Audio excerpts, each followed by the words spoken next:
இந்த வீடியோவில் நம்ம பார்க்க போகிறது திருவண்ணாமலை மலைக்கு மேலே இருக்கிற பல பேருக்கும் தெரியாத அற்புதமான ஒரு இடத்த பார்க்க போகிறோம். இப்போ நம்ம கரெக்டாக திருவண்ணாமலை அருணாச்சலேஸ்வரர் கோவிலுக்கு பின்னாடி பக்கம் இருக்கிறோம். பின்னாடி பக்கம் வந்து ஒரு பாதை ஒன்று போகுங்க மலைக்கு மேலே ஏறுறதுக்கு. இப்போ நம்ம இந்த வழியாக தான் திருவண்ணாமலை மலைக்கு மேலே ஏற போகிறோம். இங்கே வந்து எந்த போர்டுமே இருக்காது நம்ம மலைக்கு மேலே போகிற பாதை அப்படின்னு சொல்லிட்டு. ஆனால் போகிற வழி பார்த்திங்கன்னா ஃபுல்லாகவே வீடாக இருக்கும். நம்ம மலையில் ஏற ஆரம்பிச்சாச்சு, கிட்டத்தட்ட நம்ம மலைக்கு மேலே தான் ஏறிக்கிட்டு இருக்கோம். இந்த இடம் ஃபுல்லாகவே இப்படி தாங்க இருக்குது. ஒரு காலத்தில் வந்து 360 தீர்த்தம் இருந்து தான் நம்ம திருவண்ணாமலையை சுற்றி, திருவண்ணாமலையிலும் சரி மலைக்கு மேலேயும் சரி 360 தீர்த்தங்கள் இருந்து தான். அது எல்லாமே அழிஞ்சு இப்போ சில தீர்த்தங்கள் தான் இருக்குது. இந்த மலைக்கு நம்ம மேலே நம்ம ஏறி போகிற வழியில் ஒரு தீர்த்தத்தை பார்க்க போகிறோம். ரொம்பவே அதிசயமான ஒரு தீர்த்தம். மலைக்கு மேலேயே எவ்வளோ வீடு பார்த்தீங்களா? நம்ம ஏறி வந்த வழி தான் ஃபுல்லாகவே வீடு தான் இருக்குது ரெண்டு பக்கமும். திருவண்ணாமலைக்கு நிறைய பேர் வருவாங்க. கோவிலில் சாமியை பார்த்துட்டு கிளம்பிடுவாங்க, இல்லைனா கிரிவலம் போவாங்க, இல்லை இங்கே இருக்கிற ஆசிரமங்களை பார்ப்பாங்க. ஆனால் திருவண்ணாமலை மலைக்கு மேலே இருக்கிற இந்த அற்புதமான இடத்த நிறைய பேர் பார்க்காம மிஸ் பண்ணிடுவாங்க. 2 வருஷத்துக்கு முன்னாடியே மலையில் இருக்கிற இந்த இடத்த நம்ம சேனலில் வீடியோவை நான் எடுத்து போட்டிருக்கேன். ஆனால் இப்போ நிறைய சப்ஸ்கிரைபர் வந்துட்டாங்க. அவங்களுக்காக மறுபடியும் இந்த அற்புதமான இடத்த நம்ம பார்க்க போகிறோம். மூச்சு திணற நம்ம மலைக்கு மேலே கொஞ்சம் தூரம் ஏறி வந்தாச்சு. மலைக்கு மேலே வந்தவொடனே இங்கே வந்து ஒரு ஆசிரமம் தான் நம்ம முதல்ல பார்க்குற மாதிரி இருக்கும். இதுக்கப்புறம் நிறைய ஆசிரமங்களை பார்ப்போம். இங்கே இருக்கிற ஆசிரமங்களெல்லாம் நம்ம போய் பார்க்கணுன்னா தாராளமாக பார்க்கலாம். ஆனால் நம்ம வந்து இப்போ நேரம் மேலே போகிறோம். இந்த திருவண்ணாமலைக்கு மேலே கந்தாசிரமம் அப்படின்னு சொல்லிட்டு ஒரு இடம் இருக்குது. அதுக்கப்புறம் ரமண மகரிஷி வாழ்ந்த ஒரு குகை இருக்குது, விருப்பாக்ஷா குகை. இது ரெண்டையும் பார்க்கறதுக்காக தான் நிறைய பேர் மலைக்கு மேலே வருவாங்க. பெரும்பாலும் வந்து ரமணர் ஆசிரமத்திலேருந்து மேலே ஏறி வருவாங்க. அது ரொம்ப தூரம். ஆனால் நம்ம போகிறது ரொம்ப ஷார்ட்டான ஒரு வழி. இங்கே ஒரு போர்டு வச்சுருக்காங்க பாருங்கள், மாமரத்து குகைக்கு போகிற வழி அப்படின்னு சொல்லிட்டு போர்டு வச்சுருக்காங்க. இந்த இடத்துல நிறைய இந்த மாதிரி கோவில் இருக்குங்க. இது எல்லாமே வந்து இங்கே வாழ்ந்த சித்தர்களுடைய ஜீவ சமாதி இருக்கிற கோவில்கள். ஏன்னா திருவண்ணாமலைக்கு மேலே நிறைய சித்தர்கள் வாழ்ந்தாங்க. ஒவ்வொரு குகையிலையும் பார்த்தீங்கன்னா ஒவ்வொரு சித்தர்களுடைய ஜீவ சமாதி இருக்கும். நம்மளுக்கு நேரம் இருந்தால் எல்லாத்தையும் நிச்சயமாக பார்க்கலாம். இப்போ நம்ம தீர்த்தம் இருக்கிற இடத்துக்கிட்ட வந்துட்டோம். திருவண்ணாமலைக்கு மேலே இருக்கிற இந்த அற்புதமான தீர்த்தத்துடைய பெயர் வந்து முளைப்பால் தீர்த்தம் அப்படின்னு சொல்கிறாங்க. இந்த இடத்துல போர்டு வச்சுருக்காங்க, இது வந்து புனிதமான தண்ணி, குடிக்கிறதுக்கு தான், குளிக்கிறதுக்கு கிடையாது அப்படின்னு. நம்ம நடந்து வந்த பாதையை அப்படியே திரும்பி பாருங்களேன், எவ்வளோ உயரத்துக்கு நம்ம ஏறி வந்திருக்கோம். இந்த பக்கம் பாருங்கள் எவ்வளோ பெரிய மரம்லாம் இருக்குது. இந்த திருவண்ணாமலையை நம்ம கீழே இருந்து பார்க்குறப்ப காஞ்சி போன மாதிரி தான் தெரியும். ஆனால் இங்கே எவ்வளோ பெரிய மரங்கள்லாம் இருக்குது பசுமையாக. இப்போ நம்ம உள்ளே போய் அந்த அற்புதமான முளைப்பால் தீர்த்தத்தை பார்க்க போகிறோம். இதுதாங்க திருவண்ணாமலைக்கு மேலே இருக்கிற நம்ம பார்க்க வந்த அற்புதமான முளைப்பால் தீர்த்தம். எப்பாடி என்ன ஒரு கலரில் இருக்குது பாருங்களேன். திருவண்ணாமலையுடைய உச்சியிலிருந்து சுனை நீராக பாறைகளுக்குள்ளேயே வந்து இந்த இடத்துல சேருது இந்த முளைப்பால் தீர்த்தம். இந்த தீர்த்தத்தோட அதிசயம் என்னன்னா, நான் கூட முதல்ல நம்பலைங்க. நீங்கள் தூரத்துலேருந்து பார்த்தீங்கன்னா பச்சை கலரில் தெரியும், கிட்ட வந்து பார்த்தீங்கன்னா நீல கலரில் இருக்கும் இந்த தண்ணி. அதுவே இந்த தீர்த்தத்துடைய நடுப்பகுதியை பாருங்களேன், அப்படியே பால் மாதிரி வெள்ளை கலரில் இருக்குங்க. என்னாலே நம்ப முடியல, ஒரு சாதாரண தண்ணி மாதிரி தான் வருது. ஆனால் இந்த இடத்துல வந்து சேர்ந்தவொன்னே இந்த மாதிரி ஒரு நிறத்தில், அதாவது பால் நிறத்தில் இந்த தீர்த்தம் இருக்குது.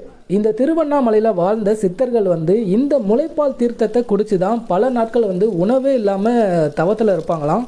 அதனால தான் இந்த தீர்த்தத்தை முளைப்பால் தீர்த்தம் அப்படின்னு சொல்கிறாங்க. பாலுக்கு இணையானதாக இந்த தீர்த்தம் சொல்லப்படுது.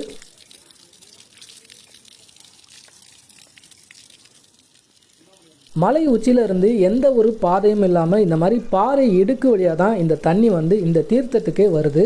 இந்த தீர்த்தத்தை தாய்ப்பாலுக்கு இணையாக சொல்லப்படுது. அதே மாதிரி பல நோய்களை குணப்படுத்தக்கூடிய ஒரு தீர்த்தமாகவும் இந்த தீர்த்தத்தை சொல்கிறாங்க. நிறைய பேர் இங்கே வந்து பாட்டிலில் வந்து பிடிச்சிட்டு போகிறாங்க. இந்த குளத்தை பார்க்க அதிசயமாக தாங்க இருக்குது. அதோடைய கலர் வந்து உண்மையாகவே நம்மளை அப்படியே கவர்ந்து எடுக்கிற மாதிரி இருக்குது. அதே மாதிரி இந்த தீர்த்தத்துடைய நிறம் வந்து காலநிலைக்கு ஏற்ற மாதிரி மாறும் அப்படின்னு சொல்கிறாங்க. மழைக்காலங்களில் சுத்த வெள்ளையாகவே இருக்குமா இந்த தீர்த்தத்துடைய நிறம்.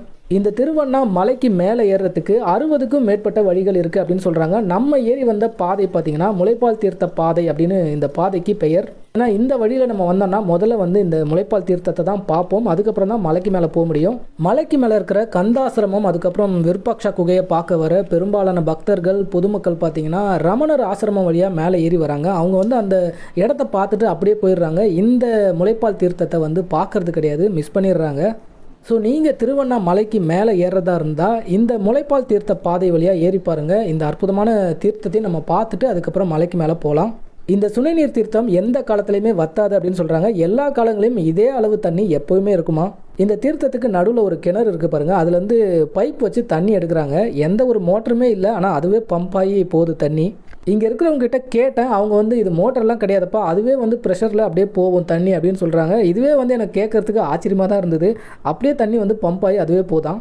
முளைப்பால் தீர்த்தத்தை பார்த்துட்டு இப்போ நம்ம இந்த வழியாக மலைக்கு மேலே ஏற போகிறோம். இந்த பாதையை பாருங்களேன், எவ்வளோ அழகாக அமைதியாக இருக்குது. ஏதோ ஒரு டீப் ஃபாரஸ்ட்குள்ளே போகிற மாதிரி இருக்குது. ஆனால் நம்ம அந்த விருப்பாக்ஷா குகையை தாண்டின பிறகு இதை விட அடர்த்தியாக இருக்கும் காடு. நிறைய லேடிஸ் வயசானவங்க கூட வந்திருக்காங்க. இந்த முளைப்பால் தீர்த்தத்தை தாண்டி நம்ம கொஞ்சம் தூரம் வந்தோம்னா இங்கே ஒரு ஆசிரமம் மாதிரி இருக்குங்க. இங்கே நிறைய ஆசிரமம் இருக்குது. இதிலே ஏரோ மார்க் போட்டிருப்பாங்க. இங்கே ஒரு சின்ன மரத்தடியில் கோவில். இந்த பக்கம் ஒரு வழி போதுங்க. அங்கே வந்து குகை நம சிவாய ஜீவ சமாதி அப்படின்னு போட்டிருக்காங்க. நம்ம ரிட்டன் வரப்போ அதை பார்க்கலாம். இது வரைக்கும் வர்றது ரொம்பவே ஈஸி. விருப்பாக்ஷா குகை, விருப்பாக்ஷா.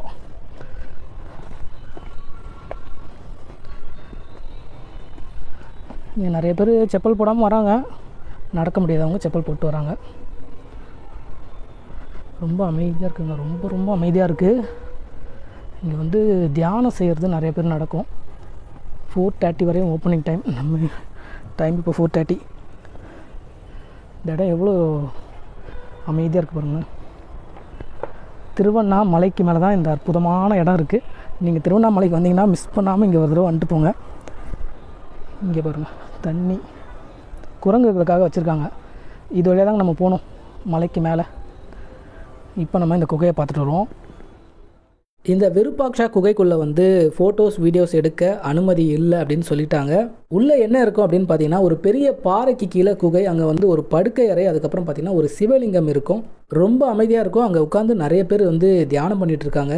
ஓகே, அந்த இடத்த பார்த்தாச்சு. நீங்கள் நேரில் வந்தீங்கன்னா அந்த இடத்த பார்த்துக்கோங்க. இப்போ வந்து நம்ம அடுத்ததான் மலைக்கு மேலே ஏற ஆரம்பிச்சாச்சுங்க. அப்படியே வந்து அந்த விருப்பாக்ஷா குகையிலேருந்து ரைட் சைடில் நம்ம மலைக்கு மேலே ஏற ஆரம்பித்தோன்னா நேராக மலை உச்சிக்கு போகலாம். இதுக்கு மேலே தாங்க மலையேற்றம் ரொம்பவே அற்புதமாக இருக்கும். ஆனால் கொஞ்சம் படி செங்குத்தாக ஏறுற மாதிரி இருக்கும். கொஞ்சம் கஷ்டமாக தான் இருக்கும். ஆனால் அடர்த்தியான ஒரு வனத்தை நம்ம பார்த்துக்கிட்டே வந்து மலைக்கு மேலே ஏறலாம். அதே மாதிரி அங்கங்கே பார்த்தீங்கன்னா நிறைய சாதுக்கள் உட்காந்துருப்பாங்க. எதுவும் கேட்க மாட்டாங்க. நம்மளாம் ஏதாவது கொடுத்தா வாங்கிப்பாங்க. இந்த இடத்த பற்றி தெரிஞ்சவங்க ஃபேமிலியோடு வருவாங்க. அதே மாதிரி ஃபாரினர்ஸை வந்து நிறைய பேர் பார்க்கலாம். அங்கங்கே அப்படியே சுற்றிட்டு இருப்பாங்க. இப்போ ஃபேமிலியாக இறங்கி போயிட்டு இருக்காங்க பார்த்தீங்களா. அவங்களாம் வந்து ரமணர் ஆசிரமத்துலேருந்து ஏறி கந்தாசிரமத்தை பார்த்துட்டு இப்போ கீழே விருப்பாக்ஷா குகை நம்ம பார்த்தோமே அந்த குகையை பார்க்கறதுக்காக போயிட்டு இருக்காங்க. ஆனால் நம்ம வந்து விருப்பாக்ஷா குகையை பார்த்துட்டு மேலே வந்து கந்தாசிரமம் அந்த ஆசிரமத்தை பார்க்கறதுக்காக இப்போ போயிட்டுருக்கோம். என்ன விஷயம்னா, அவங்க வந்து விருப்பாக்ஷா குகையை பார்ப்பாங்க. அங்கேருந்து கீழே வந்து அந்த முளைப்பால் தீர்த்தத்தை போய் பார்க்க மாட்டாங்க. ஏன்னா போர்டு கீடு எதுவுமே யாருமே வைக்கல. அதனால் அவங்களுக்கு தெரியாது. மறுபடியும் வந்து மலைக்கு மேலே ஏறி அவங்க ரமணர் ஆசிரமத்துக்கு போயிடுவாங்க. அப்பா, இருக்க ஹைட்டாக ஏறுது. திருவண்ணாமலை, அருணாச்சலேஸ்வரா, அண்ணாமலையானே, எவ்வளோ அற்புதமான ஒரு வனம். பார்க்கவே மனசுக்கு அமைதியாக இருக்குது. இந்த தண்ணி சத்தம், குரங்கு சத்தம், பூச்சியோட சத்தம், அதுக்கப்புறம் ஒரு அமைதி. இதாங்க நம்ம வந்த வழி.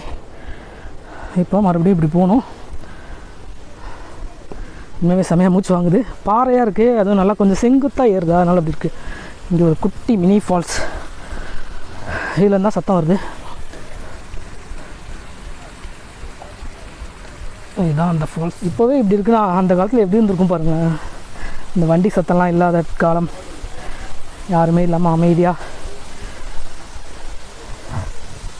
முனிவர்கள்லாம் இங்கே நடமாடி இருப்பாங்க. ரிஷிகள், சித்தர்கள் அவங்களுடைய பாதப்பட்ட இடம்.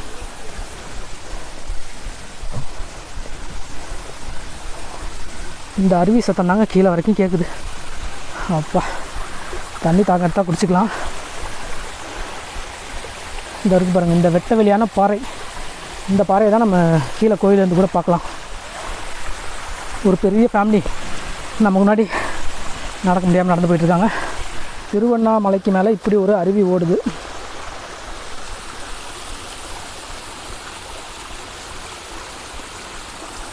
நல்லா தண்ணி வருது. இன்னும் ஒரு வாரத்துக்கு முன்னாடி வந்திருந்தா செமையாக தண்ணி வந்திருக்கும். ஆனால் மேலே போக அலோவ் பண்ணியிருக்க மாட்டாங்க. சரி, இப்போ நம்ம நடக்க ஆரம்பிப்போம். வேறு லெவலில் செங்குத்தாக ஏறுது. இந்த இடத்துல இருந்து கோவிலை பார்க்கலாம். இதுக்கப்புறம் ஒரு வழி போகுது.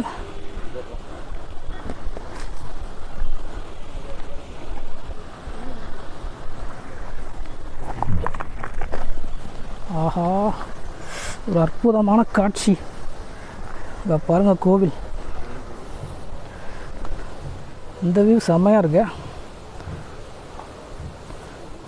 மலைக்கு மேலே இருந்து திருவண்ணாமலை கோவிலுடைய பிரம்மாண்டத்தை பார்க்குறதே ஒரு தனி அழகு தாங்க.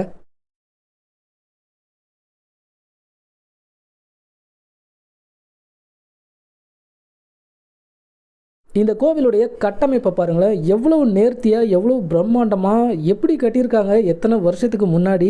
ஆனால் கோவிலுக்கு இணையான பிரம்மாண்டமும் அழகும் எங்கேயுமே கிடையாதுங்க. அருணாச்சலேஸ்வரர் கோவிலுடைய ஒரு அற்புதமான வியூவை நம்ம மேலே இருந்து பார்த்தோம். இப்போ மறுபடியும் மலைக்கு மேலே ஏற ஆரம்பிச்சாச்சு.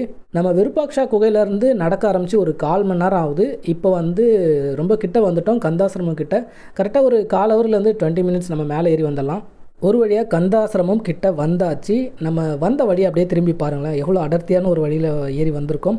என்ன ஒரு விஷயம்னா, இங்கே கந்தாசிரமம் மூடி தான் இருக்குது. ஏன்னா நம்ம வந்திருக்க டைம் 4:45. இங்கே க்ளோசிங் டைமே 4:30 மணி. ஸோ நம்மளால் உள்ளே போக முடியல. விருப்பாக்ஷா குகையை உள்ளே போய் பார்த்தேன், ஆனால் வீடியோ எடுக்க முடியல. இங்கே உள்ளேயே போக முடியல. இந்த வழி ரமணர் ஆசிரமம், கீழே இருக்கிற ரமணர் ஆசிரமத்துக்கு போகிற வழி. இந்த வழியாக தான் நிறைய பேர் மேலே ஏறி வருவாங்க. இந்த மலைக்கு மேலே 4:30 மணிக்குள்ளே வந்தால் தான் நம்ம எல்லா இடத்தையும் பார்க்க முடியும். நிறைய ஆசிரமங்களை அதுக்கு மேலே க்ளோஸ் பண்ணிவிடுவாங்க. 5 மணிக்கு மேலே நம்மளை மேலே ஏற விட மாட்டாங்க அப்படின்னு நினைக்கிறேன். அதனால் இப்போ நம்ம மறுபடியும் கீழே இறங்க ஆரம்பித்தாச்சு. இந்த இடத்துல இருந்து ஒரு வியூ பார்க்கலாங்க. இந்த அருணாச்சலேஸ்வரர் கோவிலை இந்த இடத்துல லெஃப்ட்டில் ஒரு வழி போது பாருங்கள். இதுதான் ஆக்சுவலாக நம்ம மலைக்கு மேலே ஏறி போகிற வழி. இந்த வழியாக போனோம்னா மலை உச்சிக்கு போகலாம். அந்த தீபம் ஏற்றுவாங்க பார்த்திங்களா, அந்த மலை உச்சிக்கு நம்ம போகலாம். இந்த வழியில் போகக்கூடாது அப்படின்னு சொல்லிட்டு போர்டு வச்சுருக்காங்க. ஆனால் நம்ம அங்கேருந்து வியூ மட்டும்தான் பார்க்க போகிறோம். நம்ம மலை உச்சிக்கு போகிறது இல்லை. அதனால் நம்ம நடந்து போகலாம். இந்த இடமும் எப்படி இருக்குது பார்த்தீங்களா, 2 பக்கமும் பாறை மரம் ரொம்ப அடர்த்தியாக இருக்குது. இப்போ டைம் 5 மணி ஆக போகுது. வீடியோவில் பார்க்குறதுக்கு ஒன்றும் தெரியாது. ஆனால் இந்த இடத்துல செம்ம குளிராக இருக்குங்க. உண்மையாகவே ஜில்லுன்னு இருக்குது. அப்படியே கார்த்திகை மாதம் அப்படின்றதுனால இந்த மாதிரி கிளைமேட்டில் இருக்குது. இதுவே மே மாதம்லாம் வந்தால் இந்த இடம் ரொம்பவே வறட்சியாக தான் இருக்கும். இந்த இடத்துல பாருங்கள், மேலேருந்து ஆறு ஓடி வர வழிங்க இது. நம்ம கீழே ஒரு அருவி பார்த்தோம் பார்த்திங்களா, அந்த ரூட்டு தான் இது. அங்கேருந்து தண்ணி ஓடி வந்து தான் கீழே போவோம். கீழே எல்லோரும் அந்த தீர்த்த தண்ணியை பிடிக்கிறாங்க பாருங்கள், பாட்டிலில் பிடிக்கிறாங்க. நம்மளும் ஒரு பாட்டிலில் பிடிச்சி தான் போகிறோம். தண்ணி ஆல்ரெடி இருக்குது, அதை ஊற்றிட்டு இந்த தண்ணி பிடிக்கணும். இந்த இடத்துல இருந்து கோவிலை பார்க்குற ஒரு அழகான வியூ எனக்கு தெரிஞ்சு, நம்ம முதல்ல பார்த்தோம் பார்த்திங்களா, அந்த இடத்துலேருந்தே கோவில் ரொம்ப அழகாக தெரிஞ்சுது. இங்கே கொஞ்சம் தூரத்தில் தெரியுது. ஒரு அற்புதமான தெய்வீகமான மலை பயணத்தை நம்ம முடிச்சுட்டு இப்போ கீழே இறங்கிட்டு இருக்கோம். கந்தாசிரமத்துலேருந்தே நம்மளை ஒருத்தர் ஃபாலோ பண்ணிகிட்டே வராருங்க. யாருன்னு பார்த்தீங்கன்னா இவர் தான். பின்னாடியே வந்துகிட்டே தான் இருக்கார். இந்த மலையில் சித்தர்கள் பைரவருடைய உருவத்தில் நிறைய இடத்துல இருப்பாங்க அப்படின்னு சொல்லுவாங்க. இவரும் சித்தராக இருக்கலாம். திருவண்ணாமலைக்கு நீங்கள் வந்தீங்கன்னா திருவண்ணாமலைக்கு மேலே இருக்கிற இந்த அற்புதமான இடத்தையும் ஒரு தடவை வந்து பாருங்கள். நிறைய பேருக்கு ஒரு சந்தேகம் இருக்கும், மலைக்கு மேலே ஏறத்துக்கு அனுமதி இருக்கா அப்படின்னு சொல்லிட்டு. கந்தாசிரமம் வரைக்கும் போகிறதுக்கு எப்போவுமே அனுமதி இருக்குங்க. யார் வேணால் மலைக்கு மேலே ஏறி போகலாம். மலைக்கு மேலே நம்ம ஏறதை விட இறங்குறது தான் கஷ்டமாக இருக்குது. ஓகே ஃப்ரெண்ட்ஸ், இதோட இந்த வீடியோ முடிஞ்சது. இந்த வீடியோ உங்களுக்கு பிடிச்சிருக்குன்னு நினைக்கிறேன். தேங்க்ஸ் ஃபார் வாட்சிங்.